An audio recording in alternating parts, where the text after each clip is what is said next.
Okay, hi everyone. Today's lecture is going to be on minor losses. Then I have a practice problem that we'll go through, and I have the problem posted. So I've already done the notes. I'm just going to go through with my mouse and kind of go through this. So first off, this is the modified Bernoullis that we've been working with. Okay, now we're going to introduce minor losses. So HL is your total minor loss. It's a common of major, which we've been doing, and then these minors, which include elbows, T's, and so forth. The equation for minor is just the summation of this K times V squared over 2G. Now K is a loss coefficient and depends on geometry. So let me show you just an example, and I have these posted. All right. I don't know, how can I rotate this? Well, you have them in front of you, but like bends, T's, 180 degrees, they give you a K value. So what you need to do is actually look the K value up, and I have a practice problem and you can practice it. All right, so here's the practice problem.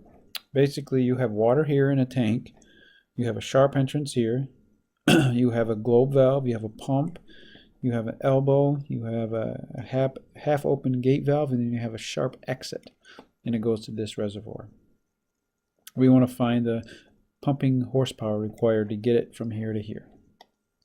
So I wrote down our givens: density, kinematic viscosity, volume flow rate, length of the horizontal length of pipe, the diameters, epsilon over d, and the altitudes, Z1 and Z2. And our point 1 is right on the free surface here, and point 2 is right on the free surface here.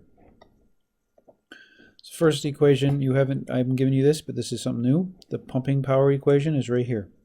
Density times G times the volumetric flow rate times HP. All right, we're going to find HP. We got to use the modified Bernoullis. So write down the modified Bernoullis, that's the blue equation, and then we can cancel some stuff. P1 is equal to P2, or their gauge, so the gauge pressures are 0. V1 and V2 are 0. We're going to assume that the tank size is small compared to the velocity in the pipe.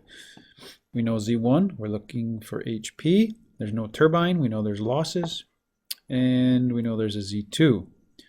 So after breaking those down, you solve for HP. Z2 minus Z1 plus HL. We have Z1 and we have Z2. We got to find HL.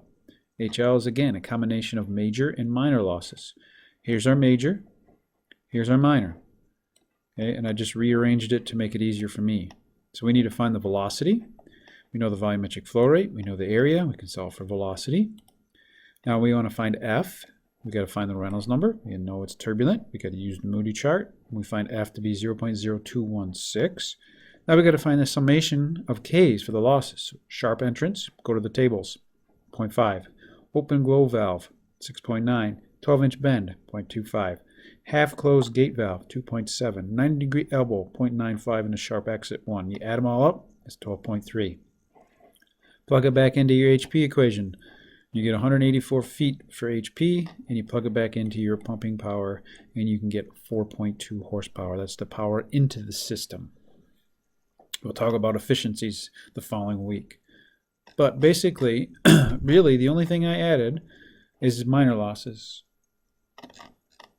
So the homework problem, there's going to be 3 problems, and you should be able to do them now. Okay, good luck.